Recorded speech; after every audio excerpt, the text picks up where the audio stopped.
இயேசுவின் இனிய நாமத்தில் வாழ்த்துக்கள். மீண்டுமாக துளிர்க்கும் வசனம் நிகழ்ச்சிக்கு உங்களை அன்போடு வரவேற்கிறேன். மற்றும் ஒரு செய்தியோடு உங்களை சந்திக்கிறதுல மிக்க மகிழ்ச்சி. இன்னைக்குள்ள செய்தியின் தலைப்பு ஃப்ரீ அம்மா ஃப்ரீ.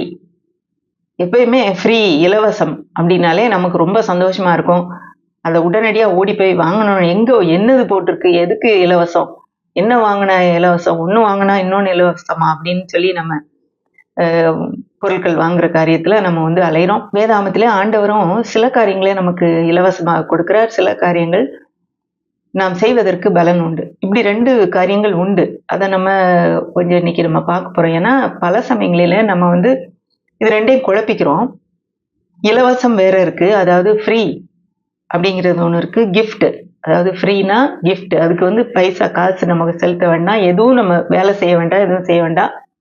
மாதிரி ஃப்ரீ கிஃப்டா ஒன்று சிலது ஆண்டவர் கொடுக்குறாரு, சிலது பலனை கொடுக்குறாரு, நம்முடைய செயல்களுக்கு ஏற்ற பலனை கொடுக்குறாரு. ஆங்கிலத்துல பார்த்தீங்கன்னா கிஃப்ட் அண்ட் ரிவார்டு அப்படின்னு வருது. ரிவார்டு அப்படின்னு வருது. தமிழ்ல வெகுமதி இல்லைன்னா பரிசு, பலன் அப்படின்னு நம்ம வச்சுக்கலாம். ஏன்னா தேவன் உண்மையுள்ள தேவன். அவர் சொல்லிட்டு செய்யாம இருக்க மாட்டாரு. ஒருத்தருக்கு ஒரு கண்ணில் வெண்ணையும் ஒரு கண்ணில் சுண்ணாம்பு வைக்க மாட்டாரு. ஏன்னா அவர் நீதியும் நியாயம் உள்ள தேவன். இப்போ எதெல்லாம் நமக்கு இலவசமா கிடைச்சிருக்கு, விசுவாசிகளாகிய நம்ம ஒவ்வொருவரும் நாம் விசுவாசிகளான போது நமக்கு பாவ மன்னிப்பு இலவசமாக கிடைத்தது. பாவ மன்னிப்புக்கு நம்ம எங்கேயாவது கிரயம் செலுத்தினோமா, நம்ம ஏதாவது நம்மளை கொண்டு ஏதாவது வருத்திக்கிட்டோமா, நம்ம ஏதாவது பலி செலுத்தினோமானா இல்லை. இயேசு கிறிஸ்துவின் மூலமாக அது இலவசமாக முடிந்து விட்டது. அதே மாதிரி நம்முடைய சுகமும் அவராலே சிலுவையிலே நமக்காக சம்பாதிக்கப்பட்டது. அதே மாதிரி நம்முடைய விடுதலை, நம்முடைய பாவத்திலிருந்து நமக்கு வருகிற விடுதலை, மற்ற எந்த ஒரு கட்டுகளிலிருந்து, பிசாசின் சக்தியிலிருந்து நமக்கு விடுதலையும் இயேசு கிறிஸ்துவினாலே சம்பாதிக்கப்பட்டது. அது மட்டும் இல்லாம செழிப்பும் நாம் இயேசு கிறிஸ்துவினாலே நாம் பெறுகிறோம் இலவசமாக. இவை எல்லாமே இலவசமான பரிசுகள். இதுக்கு நம்ம வேற எதுவும் செய்ய வேண்டியதில்லை. நம்ம செய்ய வேண்டியது ஒன்றே ஒன்று, நாம் விசுவாசிக்க வேண்டியது மட்டும்தான். விசுவாசிக்கும் எல்லாருக்கும் இது இலவசம்.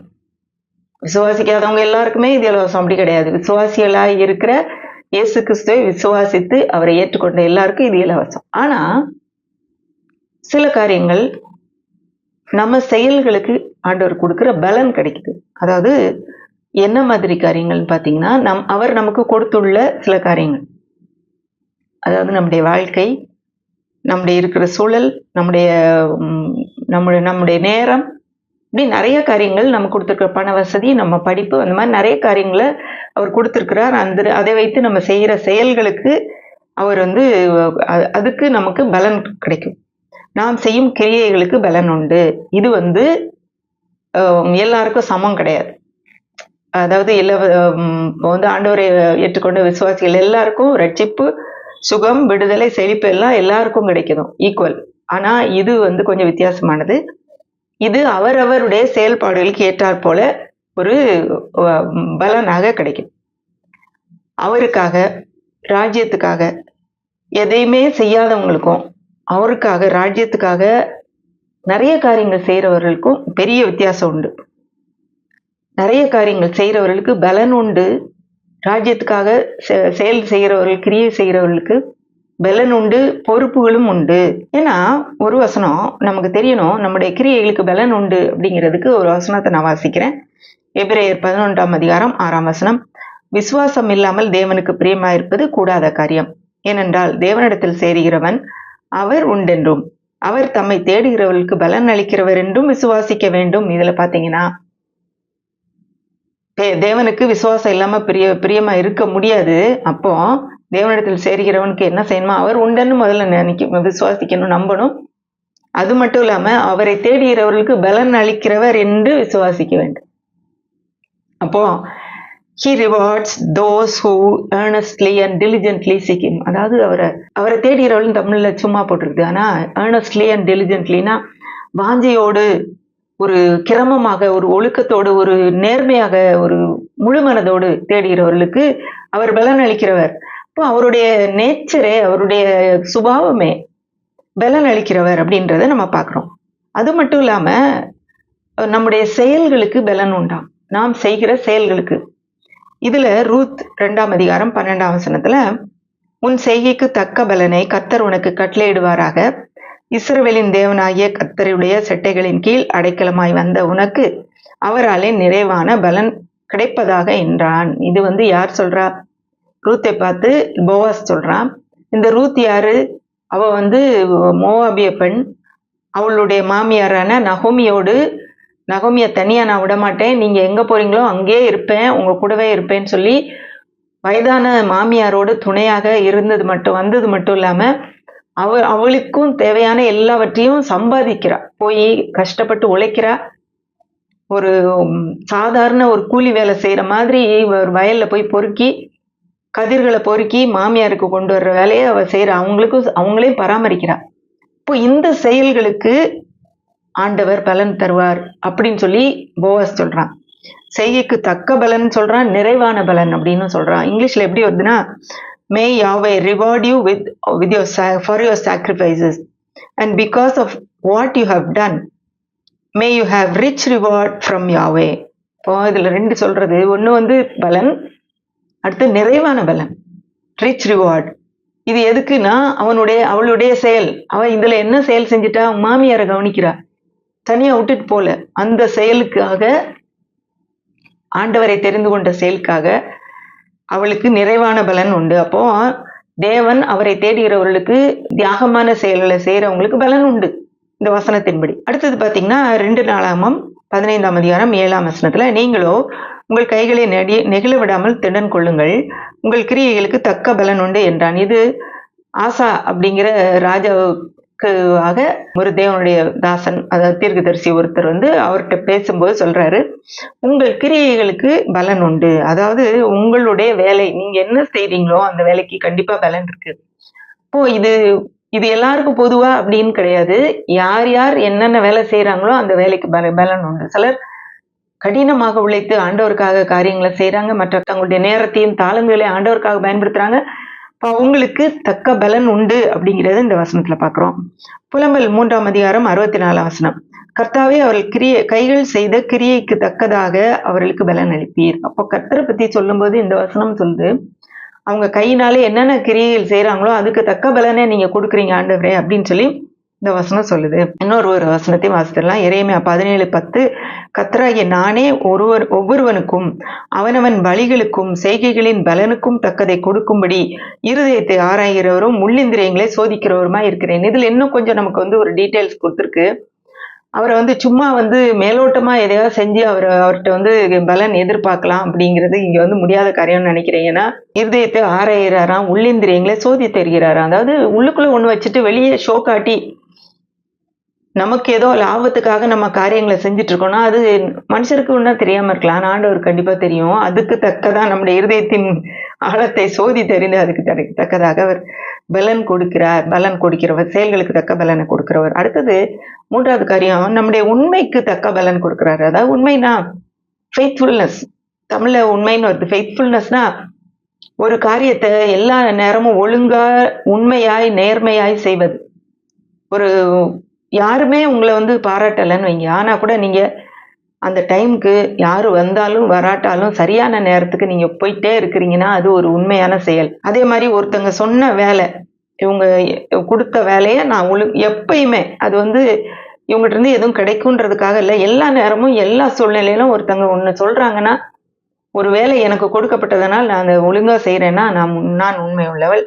இப்போ இதுல 1 சாமுவேல் 26ஆம் அதிகாரம் 23ஆம் வசனத்துல தாவீது ஒரு காரியத்தை சொன்னான். கர்த்தர் அவனுக்கு அவனவன் நீதிக்கும் உண்மைக்கும் தக்கதாக பலன் அளிப்பாராக. இன்று கர்த்தர் உண்மை என் கையில் ஒப்பு கொடுத்திருந்தும் கர்த்தர் அபிஷேகம் பண்ணினவர் மேல் என் கையை நீட்ட மனதல்லாதிருந்தேன். இதுல என்ன சொல்றான்? சவுல் தாவீதை தேடி ஒவ்வொரு இடமா அலையிறான், காடு மேடா அவனை விரட்டிக்கிட்டு அலையிறான். ஆனா அந்த நேரத்திலும் ஒரு நேரத்துல இவனை சவுல் தனியா தாவீது கையில அகப்படுற மாதிரி, தாவீதும் அவனுடைய ஆட்களும் இருக்கிற அதே கோயிலுக்குள்ள அவன் தனியா வர்றான்.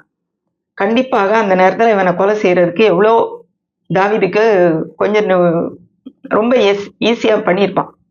ஆனா அவன் சொல்றான், அவன் எழும்பி போன பிறகு சொல்றான், கர்த்தர் அவனுக்கு அவனவன் நீதிக்கும் உண்மைக்கு தக்கதாக பலன் கொடுப்பார்.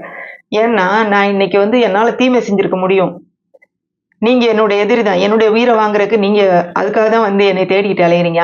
உங்களை நான் கொண்டிருக்க முடியும். ஆனா நீங்க கர்த்தரால் அபிஷேகம் பண்ணப்பட்ட ராஜா. அதனால நான் உங்களை தொடக்கூடாதுன்றனால உங்களை விட்டுருக்கேன். இந்த நீதியான காரியத்துக்கும் இந்த உண்மையான காரியத்துக்கும் கர்த்தர் எனக்கு தக்க பலனை கொடுப்பாரு. இதுக்கு ஒரு ரிவார்டு இருக்கு. இதுக்கு ஒரு பலன் இருக்குது அப்படின்னு சொல்றான். அப்போ நம்ம சில நேரத்துல நமக்கு எதிராக வருகிறவர்களையும் நாம் மன்னித்து அவர்களுக்கு செய்யற சில காரியங்களுக்கான பலன் உண்டு. ஆண்டவர் அதை பார்த்துக்கிட்டு இருக்காரு. மனுஷங்க பார்த்து நம்மள பாராட்டாம இருந்தா கூட யாருமே நம்மளை கவனிக்காம இருந்தா கூட ஆண்டவர் நம்மளை பாக்குறாரு. அந்த உண்மைக்கும் நம்முடைய நேர்மைக்கும் கண்டிப்பாக ஒரு நாளிலே பலன் உண்டு. அது வந்து நீங்க மறந்து போயிடாதீங்க. அதனால சோர்ந்து போகாதீங்க. இன்னொரு ஒரு ஆச்சரியமான காரியம் பாத்தீங்கன்னா 4வது காரியம், எதுக்கெல்லாம் பலன் உண்டுன்னு நம்ம பார்த்துட்டு இருக்கோம். ஏசாயா 61:7. உங்கள் வெட்கத்துக்கு பதிலாக ரெண்டத்தனையாய் பலன் வரும். லட்சிக்கு பதிலாக தங்கள் பாகத்தில் சந்தோஷப்படுவார்கள். அதிநிமித்தம் தங்கள் தேசத்தில் இரட்டிப்பான சுதந்திரம் அடைவார்கள். நித்திய மகிழ்ச்சி அவர்களுக்கு உண்டாகும். இதுல உங்கள் வெட்கத்திற்கு பதிலாக ரெண்டத்தனையாய் பலன் வரும். ஆண்டவர் வந்து நமக்கு நாம் இதுக்கு முன்னாடி அடைந்த வெட்கம், ஒருவேளை அவமானம், ஆண்டவருடைய நாமத்தின் நிமித்தம் வர்ற அவமானம், நம்ம அதை சகிச்சு மற்றவங்க எல்லாம் கேலி பேசும்போது அவருக்காக நின்ற காரியங்கள், மற்றவங்க எல்லாம் நமக்கு எதிராக எழும்பும் போது அவருடைய நாமத்தின் நிமித்தம் அவங்க பேசுற நிந்தைகளையும் அவமானங்களையும் சகித்த காரியங்கள், அதற்கு 2 துணையாய் பலன் வருமா. அதனால ஒருவேளை ஆண்டவருடைய நாமத்தின் நிமித்தம் ஆண்டவருக்காக நிந்தைகளையும் ஒருவேளை பிரச்சனைகளையும் அவமானங்களையும் குடும்பத்தாரால் ஒருவேளை நம்ம ஆண்டவருக்காக சில காரியங்களை நம்ம வந்து விட்டு ஒதுக்கி வந்துடுறோம். அதை வந்து சிலர் வந்து எள்ளி நகையாடுறாங்க, நம்மளை வந்து கீழ்த்தரமா பேசுறாங்கன்னா கூட உங்களுக்கு 2 துணையா பலன் உண்டு. அது வந்து வேதத்திலே வாக்குத்தத்தம் பண்ணப்பட்டிருக்கிறது. அதனால நீங்க வந்து சோர்ந்து போக வேண்டாம். இவங்க போய் ஏமாந்து போயிருக்கிறாங்க, அவங்க கர்த்தரை நம்பி என்ன அவங்களுக்கு கிடைச்சது, அவங்க குடும்பத்துல என்னத்தை கண்டுட்டாங்கன்னு சொல்லி பேசுனாங்கன்னா அதை பத்தி நீங்க சோர்ந்து போகாதீங்க. ஏன்னா 2 துணையான பலன் வருது இந்த வசனத்தின்படி. அது உண்மை. அதை நீங்க நம்புங்க, விசுவாசிங்க. 5வது காரியம், சுவிசேஷத்தை உற்சாகமாய் அறிவிப்பதால் பலன் உண்டா.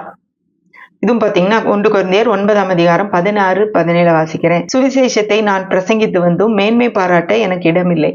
அது என் மேல் விழுந்த கடமையா இருக்கிறது. சுவிசேஷத்தை நான் பிரசங்கியாதிருந்தால் எனக்கு ஐயோ. நான் உற்சாகமாய் அப்படி செய்தால் எனக்கு பலன் உண்டு. உற்சாகம் இல்லாதவனாய் செய்தாலும் உக்ரான உத்தியோகம் எனக்கு ஒப்பிக்கப்பட்டிருக்கிறது. இதுல சுவிசேஷத்தை பிரசங்கிக்கிறத பத்தி பவுல் பேசுறாரு. அதாவது இது என் மேல் விழுந்த கடமை, நான் கண்டிப்பா செஞ்சுதான் ஆகணும். இந்த கடமையை நான் செஞ்சுதான் ஆகணும். எனக்கு மேன்மை பாராட்டுறதுக்கு இடமே இல்லை. இது வந்து நான் தான் செய்யறேன்னு சொல்றதுக்கு இடம் இல்லை.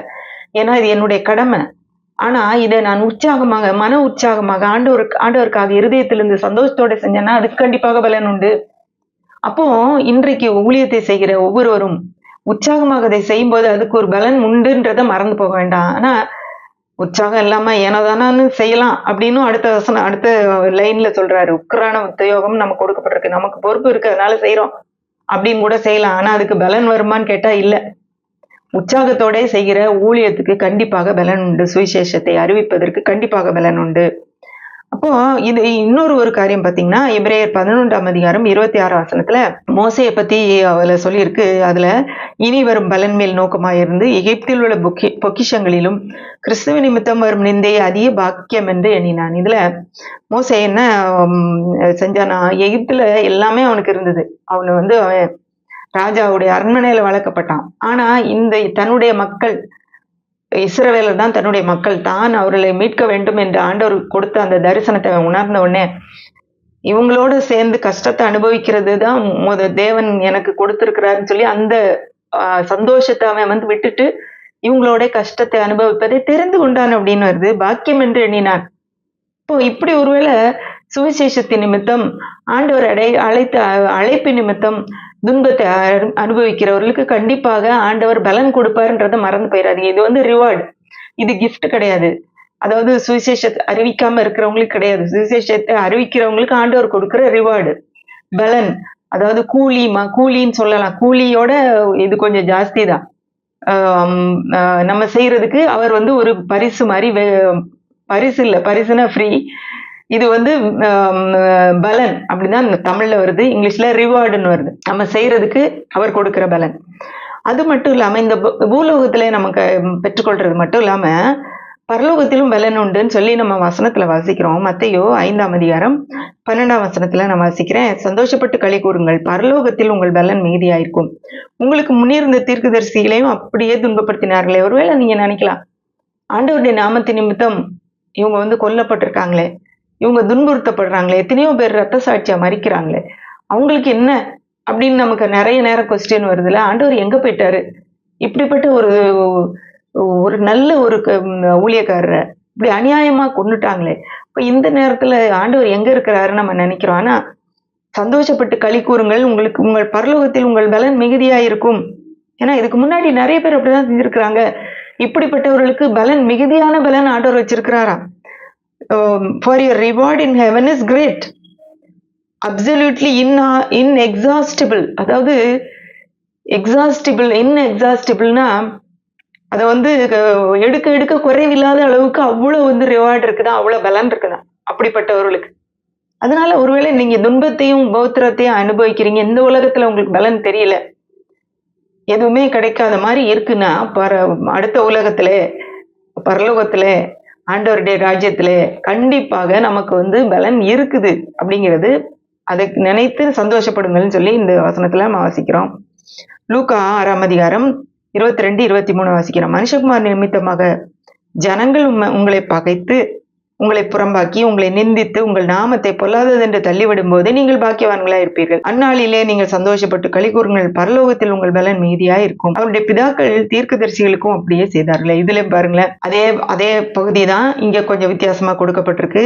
மனுஷகுமார் நிமித்தமாக, அதாவது இயேசுவின் நிமித்தமாக உங்களை பகைக்கிறாங்களா, உங்களை தள்ளி போடுறாங்களா, உங்களை சேர்க்க மாட்டேங்கிறாங்களா, உங்களை பரியாசம் பண்றாங்களா, கேலி பண்றாங்களா, உங்களை பொல்லாததென்று தள்ளி விட்டாங்கன்னா நீங்க பாக்கியவான்களா இருப்பீங்க. ஏன்னா சந்தோஷப்பட்டு களி கூறுங்கள், பரலோகத்திலே உங்கள் பலன் மிகுதியா இருக்கும். அதான் எக்ஸாஸ்டபிள், குறைந்து போகாத, எடுக்க எடுக்க அள்ள குறையாத பலன் உங்களுக்கு பரலோகத்துல இருக்குன்றத மறந்துடாதீங்க, சந்தோஷப்படுங்கன்றாரு. அப்போ பரலோகத்திலும் நமக்கு பலன் உண்டு இப்படிப்பட்டவர்களுக்கு. அது மட்டும் இல்லாம ஆண்டவர் திரும்ப வரும்போதும் பலன் உண்டுன்றதுக்கு சில வசனங்களை நான் வாசிக்கிறேன். பழைய ஏற்பாட்டிலே இருக்கு இந்த வசனம், இப்படிப்பட்ட வசனங்கள். அதை முதல்ல பார்ப்போம். ஏசாயா 40ஆம் அதிகாரம் 10ஆம் வசனம். அதாவது அவர் அளிக்கும் பலன் அவரோட கூட வருகிறது அப்படிங்கிறது. இதோ கர்த்தராகிய ஆண்டவர் பராக்கிரமசாலியாய் வருவார், அவர் தமது புயத்தினால் அரசாழ்வார். இதோ அவர் அளிக்கும் பலன் அவரோட வருகிறது, அவர் கொடுக்கும் பிரதிபலன் அவருக்கு முகத்துக்கு முன்பாக செல்லுகிறது. இது ஆண்டவருடைய 2ஆம் வருகையை பத்தி சொல்லி இருக்குது. அவர் பராக்கிரமசாலியாய் வருவாரா. ஏன்னா முதல் வருகையில அவர் சாதாரண குழந்தையாக பிறந்தார். இப்போ ஒரு பெரிய ராஜாவாக பராக்கிரமசாலியா வருவார். அவர் தமது புயத்தினாலே அரசாளுவார். அவர் அளிக்கும் பலன் அவர் கூட வருது. அவர் கொடுக்கும் பிரதிபலன், அதாவது அவருடைய முகத்துக்கு முன்பாக போகுதான், அவன் கூடவும் வருதான், அவன் முன்னாடியும் போகுதான். அதாவது his reward is with him and his restitution accompanies him. Reward and restitution, இழந்து போனதை திரும்ப கொடுக்கிற காரியங்கள் என்னென்னலாம் இங்க நம்மளுக்கு நம்ம அவர் நிமித்தமாக அனுபவிச்சோமோ அதுக்கெல்லாம் திரும்ப எல்லாம் வருது, பலன் வருது. அதனால சோர்ந்து போகாதீங்க. இன்னொரு வசனம், ஏசாயா 62:11. நீங்கள் சீயோன் குமார்த்தியை நோக்கி, இதோ உன் ரட்சிப்பு வருகிறது, இதோ அவர் அருளும் பலன் அவரோடும் அவர் செய்யும் பிரதிபலன் அவருக்கு முன்பாகவும் வருகிறது என்று சொல்லுங்கள் என்று கர்த்தர் பூமியின் கடையாந்திரம் வரைக்கும் கூறுகிறார். இதுல 2 காரியத்தை பார்க்கிறோம். உன் ரட்சிப்பு இதோ வருகிறது அப்படிங்கும்போது இது முதல் வருகையை பத்தி வருது. முதல் வருகையில ஆண்டவர் ரட்சிப்பை நமக்கு கொடுத்தார். இதோ அவர் அருளும் பலன் அவரோடும் அவர் செய்யும் பிரதிபலன் அவருக்கு முன்பாக வருகிறது போது இது 2ஆம் வருகைக்கு குறிக்குது. 2ஆம் வருகையில அவர் அருளும் பலனும், அதாவது ரிவார்ட்ஸ், பிரதிபலன், அதுவும் அவருக்கு முன்பாகவும் வருகிறதா. அதாவது ரிவார்ட் அண்ட் ரெஸ்டிடியூஷன் வருது பாருங்க. பலனும் அது பிரதிபலனும், நம்ம செஞ்சதுக்குரிய இழந்து போன காரியங்கள், அவருக்காக இழந்து போன காரியங்களும் நமக்கு திரும்ப கொடுக்கப்படுது. இப்ப இதெல்லாம் நம்ம வேதத்தின் அடிப்படையில இருக்கும்போது நாம் ஒருவேளை இப்ப இந்த நேரத்துல தீமையும் கஷ்டத்தையும் அனுபவிச்சுட்டு இருந்தோம்னா உலகத்துல சந்தோஷப்பட்டு களி கூறுங்கள், இதெல்லாம் வருது. இது வேதத்தின் அடிப்படையில் சொல்லப்பட்டது, கண்டிப்பாக நிறைவேறும். வெளிப்படுத்தல் 22:12 இதோ சீக்கிரமாய் வருகிறேன், அவனவனுடைய கிரியைகளின்படி அவனவனுக்கு நான் அளிக்கும் பலன் என்னோட கூட வருகிறது. இது அவருடைய 2ஆம் வருகையை குறித்து.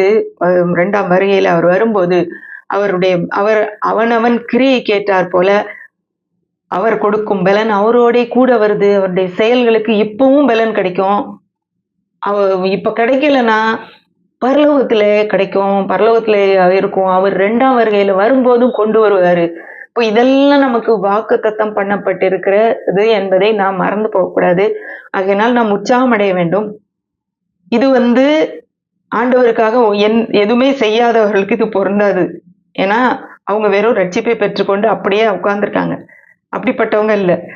ஒருவேளை நீங்க ரட்சிப்பை பெற்று ஆண்டவருக்காக காரியங்களை செய்ய வேண்டும் என்ற உற்சாகத்தோட நீங்க தாகத்தோட போயிட்டு இருக்கீங்கன்னா கண்டிப்பாக உங்களுக்கு இதெல்லாம் பொருந்தும். இதுக்கு மேல சொன்னதெல்லாம் நம்ம ஒரு ஓமையை பார்க்க போறோம். இந்த ஓமையை எப்ப சொல்றாருன்னா, இது 2 இடத்துல வருது. ஆனா அது வேற நேரத்துல சொல்லப்பட்ட காரியம்.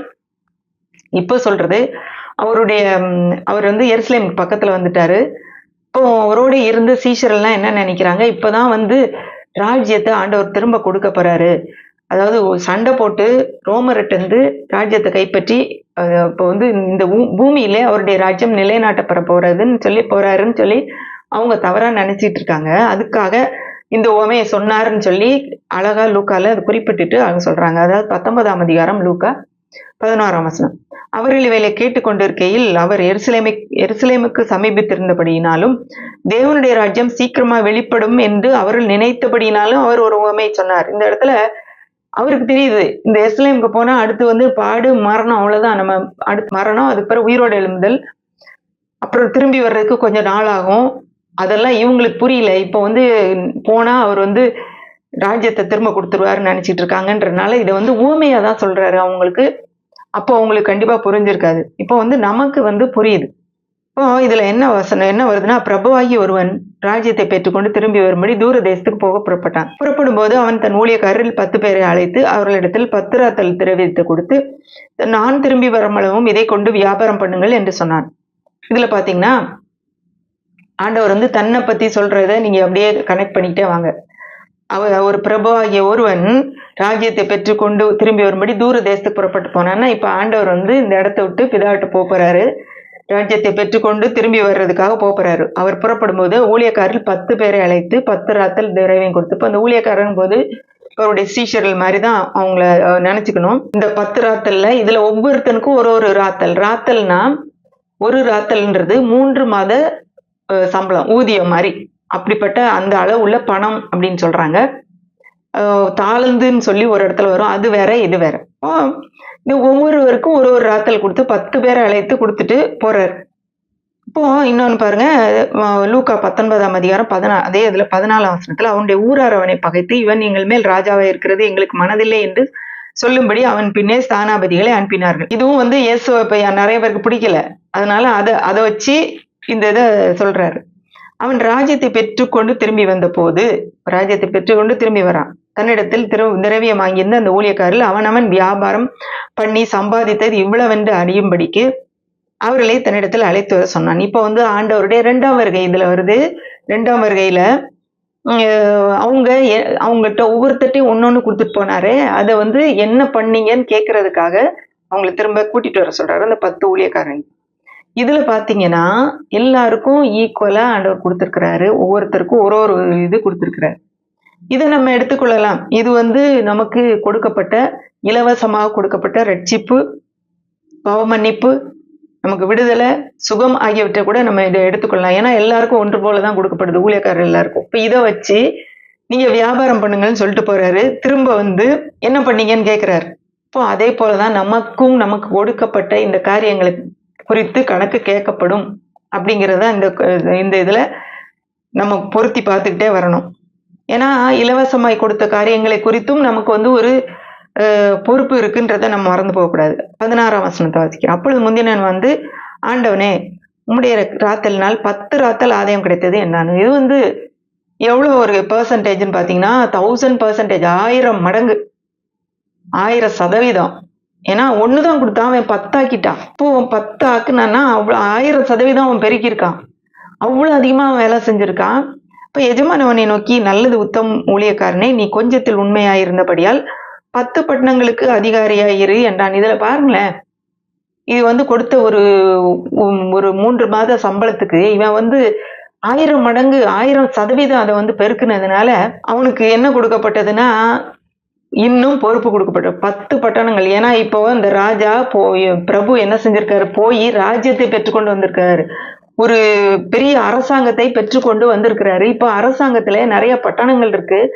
இப்ப 10 பட்டணங்களுக்கு அதிகாரியாகவும் ஒரு பெரிய பொறுப்பு இந்த 10 ராத்தல் சம்பாதிச்சவனுக்கு கொடுக்கிறார். அடுத்தது 18ஆம் வசனம். அப்படியே 2ஆம் ஊழியக்காரன் வந்து, ஆண்டவரே உம்முடைய ராத்தல்னால் 5 ராத்தல் ஆதாயம் கிடைத்தது. இப்ப இவன் சொல்றான், நீங்க கொடுத்த அந்த ராத்தல் வச்சு நான் வந்து 5 ராத்தலை நான் சம்பாதிச்சிட்டேன். அப்போ 500% இவன்.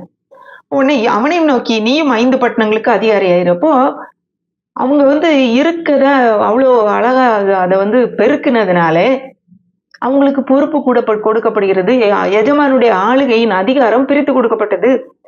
பின்பு வேறொருவன் வந்து, ஆண்டவனே இதோ உம்முடைய ராத்தல், இதை ஒரு சீலையிலே வைத்திருந்தேன். நீர் வைக்காததை எடுக்கிறவரும் விதைக்காததை அறுக்கிறவருமான கடின மனமுள்ள மனுஷன் என்று அறிந்து உமக்கு பயந்திருந்தேன் என்றான். அதற்கு அவன், பொல்லாத ஊழியக்காரனே, உன் வாய்ச்சொல்லை கொண்டே உன்னை நியாயந்திருக்கிறேன். நான் வைக்காத எடுக்கிறவனும் விதைக்காததை அறுக்கிறவனுமான கடின மனமுள்ள மனுஷன் என்று அறிந்தாயே. ஏன் என் திரவியத்தை காசு கடையிலே வைக்கவில்லை? வைத்திருந்தால் நான் வரும்போது அது வட்டியோட வரைப்பற்றி கொள்வேனே என்று சொல்லி, இப்போ 3வது காரன் வர்றான். அவன் சொல்றான், நீர் வந்து ரொம்ப மோசமானவர். ஏன்னா கொடுக்காத நீ கேட்பீரு. ஏற்கனவே கொடுத்துருக்காரு. கொடுத்ததை கேட்டதுக்கு நீ என்ன பண்ண, வியாபாரம் பண்ணுங்கன்னு சொல்லி தான் கொடுத்துட்டு போயிருக்காரு. அப்போ அது என்ன பண்ணன்னு கேட்டுட்டு அவர் பதில் சொல்றான். அதனால இந்தாங்க ஒரு சீலையில நான் வச்சிருந்தேன், இந்தாங்க வச்சுக்கோங்க. அப்போ திரும்ப கொடுத்தும்போது சொல்றான், இவ்வளவு என்னை பத்தி நீ கடினம் உள்ள இருதயம் உள்ளவங்கன்னு எனக்கு தெரியும், அதனால நான் அப்படியே பத்திரமா வச்சிருந்தேன். ஏன்னா அவனுக்கு பயத்தினால இதையும் நம்ம இழந்து போயிருவோமோன்னு பயந்துட்டு அப்படின்னு சொல்றான். ஆனா பயம் மாதிரி தெரியல. அவன் எஜமானிட்ட வந்து அவ்வளவு தைரியமா பேசுறான். நீ வந்து பேங்க்ல கூட வச்சிருந்திருக்கலாமே, அது எனக்கு வட்டியாவது கிடைச்சிருக்குமே அப்படிங்கிறாரு. சமீபமாய் நிற்கிறவர்களை நோக்கி அந்த ராத்தலை அவன் கையிலிருந்து எடுத்து 10 ராத்தல் உள்ளவனுக்கு கொடுங்கள்.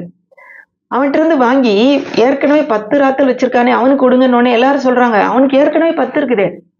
இவன் சொல்றாரு, உள்ளவன் எவனோ அவனுக்கு கொடுக்கப்படும், இல்லாதவனிடத்தில் உள்ளதும் எடுத்துக்கொள்ளப்படும். அப்படின்னா என்ன அர்த்தம்? யாரு அவனுடைய எஜமானுடைய அவர் கொடுத்ததை பெற்றுக்கொண்டு ஒரு பல மடங்கு பெருக்குறாங்களோ அவங்களுக்கு தான் இன்னும் அதிகமா கொடுக்குறாரு. அதை சும்மா வச்சுட்டு ஒன்றுமே அதை குறித்து செய்யாதவங்ககிட்ட இருக்கிறதையும் பிடுங்கிருவேன் அப்படின்னு சொல்றாரு, எடுத்துருவேன் அப்படிங்கிறாரு. கொஞ்சம் இதை பார்க்கும்போது நமக்கு கொஞ்சம் கஷ்டமா தான் இருக்குது கேட்கும்போது. ஆனா இதுதான் உண்மை. இப்ப நமக்கு கொடுக்கப்பட்டிருக்கிற இலவசமாய் கொடுக்கப்பட்டதா இருக்கட்டும், நமக்கு கொடுக்கப்பட்ட நாம் செய்கிற செயல்களுக்கான பலனா இருக்கட்டும், எதா இருக்கட்டும், இன்றைக்கு நம்ம அதை வச்சு நம்ம ஆண்டவர் கொடுத்த காரியங்களை நம்ம வச்சு நம்ம என்ன செய்யறோம்? முதல்ல இலவசமான காரியங்கள் எல்லாருக்கும் ஒண்ணு போல இன்றைக்கு ரட்சிப்பு கொடுத்திருக்காரு. இந்த ரட்சிப்பை நாம் எத்தனை பேருக்கு பகிர்ந்தளிக்கிறோம்? இல்ல நம்மளால ஆண்டவர் வந்து என்ன ஒரு உந்துதல் கொடுக்கிறாரு, அதை நாம் என்ன செய்யறோம் அப்படிங்கிறது இங்க ரொம்ப முக்கியம். அதுதான் இங்க சொல்றாரு. அடுத்து, நீங்கள் நினையாத நாளிகையிலே மனுஷகுமாரன் வருவார், ஆகையினால் நீங்கள் ஆயத்தமாயிருங்கள். அடுத்தது, எஜமான் வரும்போது அப்படி செய்கிறவனாய் காணப்படுகிற ஊழியக்காரனே பாக்கியவான். தன் ஆஸ்திகள் எல்லாவற்றின் மேலும் அவனை விசாரணைக்காரனாக வைப்பான் என்று மெய்யாவே உங்களுக்கு சொல்றேன். நான் நினைக்கிறேன், இயேசுவான் 2ஆம் வருகையின் போது இந்த உலகத்தை ஆளுகை செய்யும் போது இப்படி ஆண்டவருக்காக ஏற்கனவே உழைத்தவர்கள், அவர் ஏற்கனவே பார்க்கிறாரு இருதயத்தின் உள்ளத்துல ஆழத்திலிருந்து அவருக்காக செய்தவர்களுக்கு பெரிய பொறுப்புகள் கொடுக்கப்படும் நினைக்கிறேன். இந்த 10 ராத்தல் வாங்கினவனுக்கு 10 பட்டணம் கொடுத்த மாதிரி ஒவ்வொருத்தருக்கும் பொறுப்புகள் கொடுக்கப்படும். ஒருவேளை பொறுப்புகளே இல்லாம போகிறவர்களும் உண்டு. அதனாலதான் இந்த செய்தியை நான் கொடுத்து கொண்டு இருக்கிறேன். நமக்கு ரிவார்டு உண்டு, பலன் உண்டு, அது இம்மையிலே உண்டு, மறுமையிலும் உண்டு, ஆண்டவருடைய 2ஆம் வருகையிலே உண்டு. இப்போ இன்னொரு காரியத்தை பார்க்கலாம். 1 கொரிந்தியர் 3ஆம் அதிகாரம் 11ஆம் வசனத்துல இருந்து வாசிக்கிறேன். போடப்பட்டிருக்கிற அஸ்திபாரமாகிய கிறிஸ்துவை அல்லாமல் வேற அஸ்திபாரத்தை போட ஒருவனாலும் கூடாது. ஒருவன் அந்த அஸ்திபாரத்தின் மேல் பொன் வெள்ளி விலையேறப்பட்ட கல் மரம் புல் வைக்கோல் இவைகளை கட்டினால் அவனவனுடைய வேலைப்பாடு வெளியாகும். நாளானது அதை விளங்கப்படும். ஏனென்றால் அது அக்கினியிலே வெளிப்படுத்தப்படும். அவனவனுடைய வெளிப்பாடு எத்தன்மையுள்ளது என்று அக்கினியானது பரிசோதிக்கும். அதன் மேல் ஒருவன் கட்டினது நிலைத்தால் அவன் கூலியை பெறுவான். ஒருவன் கட்டினது வெந்து போனால் அவன் நஷ்டமடைவான், அவனோ ரட்சிக்கப்படுவான். அதுவும் அக்கினியில் ஆகப்பட்டு தப்பினது போல இருக்கும். பாத்தீங்கன்னா, அதாவது அஸ்திபாரமாகிய இயேசு கிறிஸ்துவின் மேல கற்ற காரியங்கள். இப்போ நம்முடைய ஊழியத்தின் காரியங்கள், ஆண்டவர் நமக்கு கொடுத்ததை வச்சு என்னென்ன பண்றோமோ அதை டெஸ்ட் பண்ணி பார்ப்பாரு கடைசி நாட்கள். இல்லைன்னு வருது, அது நிலைச்சிருந்தா அதுக்குரிய கூலியை பெறுவான். இதான் ரிவார்டு நமக்கு கிடைக்கும். அதை டெஸ்ட் பண்ணி அக்னியில டெஸ்ட் பண்ணி பார்ப்பாராம். அக்னியில அது வெந்து போச்சுன்னு வைங்க. அப்படின்னா என்ன அர்த்தம்? ஒரு உள்ளுக்குள்ள ஒரு சரியான ஒரு எண்ணம் இல்லாம, ஒரு மனசுல ஒரு நல்ல ஒரு எண்ணம் இல்லாம நம்ம வாட்டுக்கு ஏனோதானோ என்று ஒரு உண்மையாக உற்சாகமாக செய்யாம இருந்தோம்னா அது எரிஞ்சு போயிருமா இருக்கும்னு நான் நினைக்கிறேன். ஏன்னா உற்சாகம் இல்லைன்னா எந்த பலனும் இல்லைன்னு சொல்றாரு. ஆனா அவன் மட்டும் தப்புவிக்கப்படுவான், அவன் மட்டும் ரட்சிக்கப்பட்டுருவான், அவனுடைய ஆத்மா செய்வாங்க. ஆனா எந்த ஒரு தேவையில்லாத அவனுக்கு ஒரு பலனும் கிடைக்காது அப்படின்னு சொல்லி அவனும் ரட்சிக்கப்படுவான். அதுவும் அக்கினியில் அகப்பட்டு தப்பினது போல இருக்கும். அவனுடைய கூலி எல்லாம் ஒன்றும் இல்லாம போயிடும் அப்படின்னு பாக்குறோம். இப்போ நம்ம பாக்குறோம், அதாவது ஃப்ரீ கிஃப்ட்டுக்கும் ரிவார்டுக்கும் வித்தியாசம் இருக்கு. ரட்சிப்பு, விடுதலை, சுகம் ஆகியவற்றுக்கு இதெல்லாம் இயேசு கிறிஸ்துவை ஏற்றுக்கொள்ளும் போது நமக்கு கிடைக்கிற இலவசமான காரியங்கள். அதையும் நாம் எப்படி செலவழிக்கிறோம் போது அதை வைத்து நாம் எவ்வளவு சம்பாதிக்கிறோம், எத்தனை ஆத்மாக்களை சம்பாதிக்கிறோன்றதும் பாக்குறாரு. அதெல்லாம் ஃப்ரீயா கொடுத்தவர் இலவசமா கொடுக்கிறாரு. அதெல்லாம் கிஃப்ட், ஃப்ரீ கிஃப்ட். அது மட்டும் இல்லாம அவர் பலன் கொடுக்கிற தேவன். பலன் கொடுக்கிற தேவன் தேவன் நல்லவர் தானே, எல்லாருக்கும் ஈக்குவலா தானே கொடுக்கணும், அப்படி இல்லை. ஒருவேளை அவருக்காக இரவு பகலும் உழைக்கிறவர்கள் உண்மையாய் தங்களுடைய குடும்ப பிரச்சனைகள் மத்தியிலும், தங்களுடைய இழப்புகள் மத்தியிலும், தங்களுடைய துன்பத்தின் மத்தியிலும், அதாவது பரியாசம், ஏளனம், ஒதுக்கி வைக்கப்படுதல் இதன் மத்தியிலும் தளராம அவருக்காக நிற்கிறவர்களுக்கு கண்டிப்பாக பலன் உண்டுன்னு பார்த்தோம். கிரியைகளுக்கு தக்க பலன் உண்டு. இது எல்லாருக்கும் சமம் கிடையாது. அவருடைய ராஜ்யத்துக்கே எதுவுமே செய்யாதவங்களுக்கும் அவருடைய ராஜ்யத்துக்காக செய்தவர்களுக்கும் அவர் சமமாக கொடுக்கறதுக்கு அவர் ஒரு அநீதி உள்ளவர் கிடையாது. ஏன்னா எதுவுமே செய்யாதவங்களுக்கும் அதே தான், நிறைய செஞ்சவங்களுக்கு அதே தான் கிடையாது. கர்த்தர் நீதி உள்ளவர், உண்மை உள்ளவர். அதனால பலன் உண்டு, பொறுப்புகளும் உண்டுன்றதை நம்ம மறந்து போக வேண்டாம். இப்போ நம்முடைய செயல் என்ன, நம்ம செய்யறோம் ஆண்டவருக்காக, நம்முடைய கிரியைகள் என்ன நோக்கத்துக்காக செய்யப்படுது, நம்முடைய செயல்கள் என்ன எண்ணத்துக்காக செய்யப்படுது, நீதியும் உண்மையுமான காரியங்களை ஒருவேளை கஷ்டமா இருந்தா கூட, மன்னிக்க முடியாதவங்களா இருந்தா கூட ஆண்டவருக்காக நம்ம மன்னிக்கிறோமா, ஆண்டவருக்காக காரியங்களை நம்ம செய்யறோமா, கண்டிப்பாக நம்முடைய பலன் இந்த உலகத்துல இல்லைன்னா கூட பரலோகத்தில் கிடைக்கும். நம்முடைய வெட்கத்துக்கு ரெண்டத்திரையான பலன் நமக்கு உண்டு அப்படின்னு சொல்லி பாக்குறோம். ஒருவேளை இந்த சூழ்நிலையில வெட்கத்தையும் நிந்தையும் அவமானத்தையும் நீங்க கடந்து போயிட்டு இருந்தீங்கன்னா தேவன் உங்களுக்கு அதற்கான ரெண்டத்தனையான பலன், உங்களுடைய உண்மைக்கான பலன் உண்டு. உண்மை நிமித்தம் தண்டிக்கப்பட்டுக்கிட்டு இருக்கீங்களா, ஒருவேளை நீங்க நேர்மையா இருந்ததுக்கு நீங்க இன்றைக்கு பலன் அனுபவிச்சுட்டு இருக்கீங்க, மற்றவங்க முன்னாடி ஒதுக்கப்படுறீங்க, எங்கேயோ தூக்கி எறியப்படுறீங்கன்னா கர்த்தர் உங்களோட நிக்கிறாரு, அதுக்குரிய பலன் இங்க கிடைக்கும். இங்க கிடைக்காட்டாலும் பரலோகத்துல உங்கள் பலன் மிகுதியாயிருக்கும். அதனால நம்ம இலவசம்னு சில காரியங்கள் இருக்கு. நம்ம செய்யற அதாவது இந்த இலவசத்தை தவிர நம்முடைய செயல்களுக்கான கூலியும் இருக்கு, ரிவார்ட், அதாவது பலனும் இருக்கு. நம்முடைய தேவன் பலன் தருகிற தேவன். நம்ம செய்யற காரியத்தை மதிக்காம விடுற தேவன் இல்லை. அப்படிப்பட்ட தேவன் நம்முடைய தேவனா இருக்கிறார். உற்சாகமாயிருங்கள். நீங்க உங்களுடைய கிரியை கேட்ட பலன் உண்டு. கர்த்தர் உங்களை ஆசீர்வதிப்பாராக. ஆமென்.